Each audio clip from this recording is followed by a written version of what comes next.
Assalamualaikum warahmatullahi wabarakatuh. Alhamdulillah wassalatu wassalamu ala Rasulillah wa ala ashabihi wa man wala. Amma ba'du, qala ta'ala fi kitabihil karim. A'udzu billahi minasy syaithanir rajim. Bismillahirrahmanirrahim. Syahrul Ramadan alladzi unzila fihi al-Qur'an hudan lin-nasi wa bayyinatin minal huda wal furqan. Faman syahida minkumus syahra falyasumhu. Sadaqallahul azim. Para pemirsa yang dirahmati Allah, di dalam bulan Ramadan maka kita selalu mencari aktivitas, dan aktivitas yang relevan dengan bulan Ramadan adalah yang mudah, murah, dan punya makna tinggi baik bagi kita dan bagi Allah Subhanahu wa Ta'ala. Karena memang bulan Ramadan ini adalah bulan yang tidak bisa dipisahkan dari yang namanya Al-Quran Al-Karim. Tadi saya sudah membaca salah satu ayat dalam surat Al-Baqarah. Saya ulangi, a'udzubillahi minasyaitonir rajim. Syahrul Ramadan alladzi unzila fihi al-Quran. Bulan Ramadan yang di dalamnya diturunkan Al-Quran. Artinya memang pantas kalau bulan Ramadan disebut dengan Syahrul Quran, bulan Al-Quran. Syahrul Ramadan alladzi unzila fihi al-Quran hudan lin-nasi wa bayyinatin minal huda wal furqan.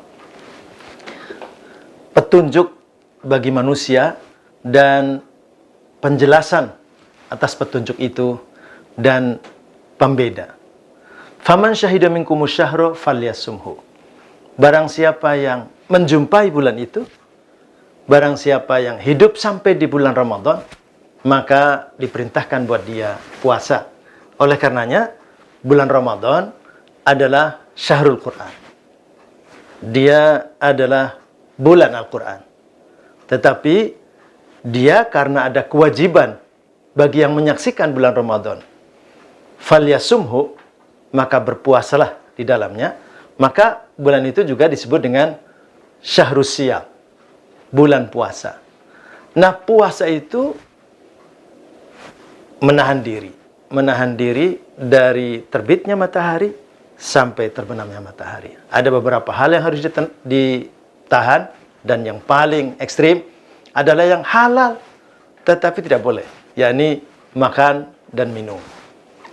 Oleh karenanya, supaya Ramadan ini tidak sia-sia, tidak hanya menahan makan dan minum, tidak hanya menahan lapar dan dahaga, maka kita harus mengisinya dengan aktivitas yang bermakna, yakni Syahrul Siyam, yakni Syahrul Al-Quran.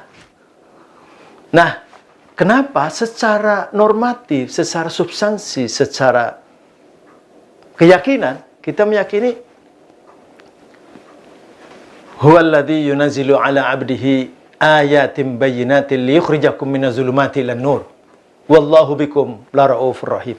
Dialah Allah yang telah menurunkan kepada hambanya, yakni ayat-ayat yang telah berhasil mengeluarkan kamu, mengeluarkan umat dari zulumat, dari kebodohan-kebodohan, dari kejahilan, dari zalim yang banyak, ilan nur, kepada cahaya yang memberikan penerangan buat kita. Oleh karenanya, sekali lagi, mari kita mencari alternatif yang paling baik di dalam bulan Ramadan ini dengan membaca Al-Quran.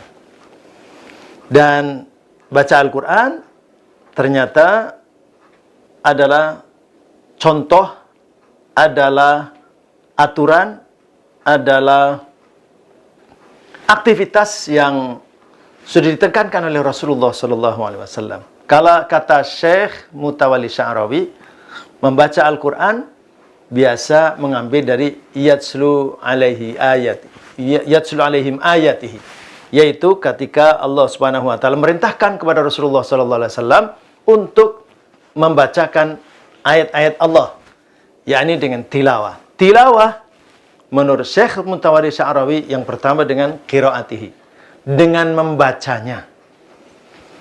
Jadi man qara'a harfan min kitabillah, barang siapa yang membaca satu huruf dari kitab Allah Subhanahu wa taala Al-Qur'an ini, lahu hasanatun, dia mendapatkan satu kebaikan.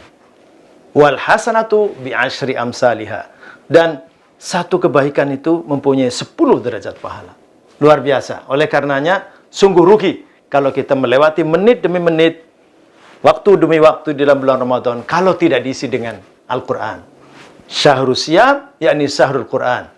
Dan man qara'a harfan min kitabillah lahu hasanatun wal hasanatu bi asyri amsalihha. Barang siapa yang tidak bisa membaca Al-Qur'an, man yatata'ta fihi syakun lahu ajrun.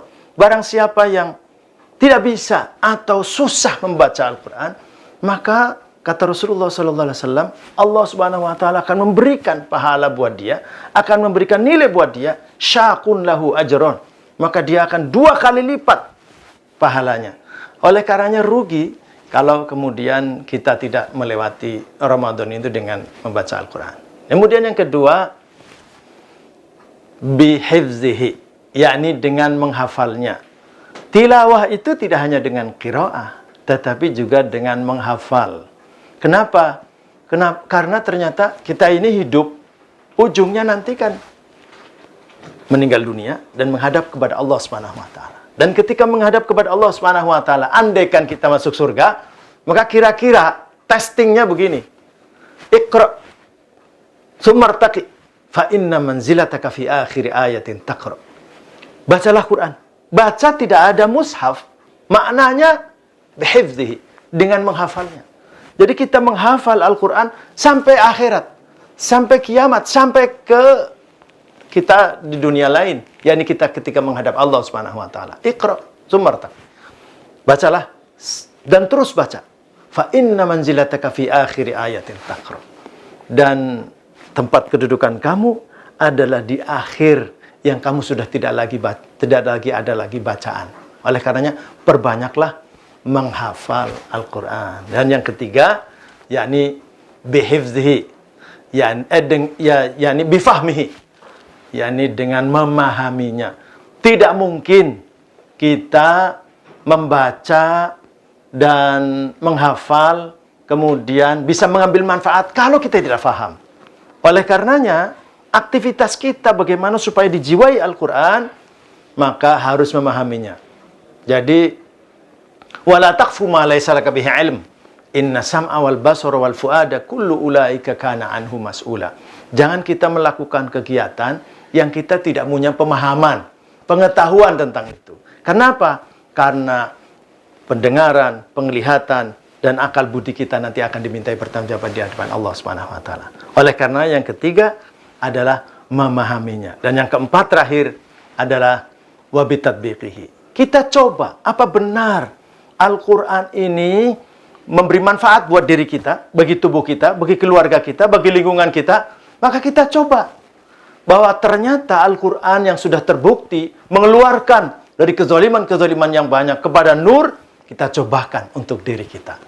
Dan insya Allah apabila kita isi Ramadan ini dengan tilawah Al-Quran, insya Allah akan menyelamatkan kita di dunia maupun di akhirat. Wallahu a'lam bishawab. Aqulu qali hadza wastaghfirullah li wa lakum. Wassalamu alaikum warahmatullahi wabarakatuh.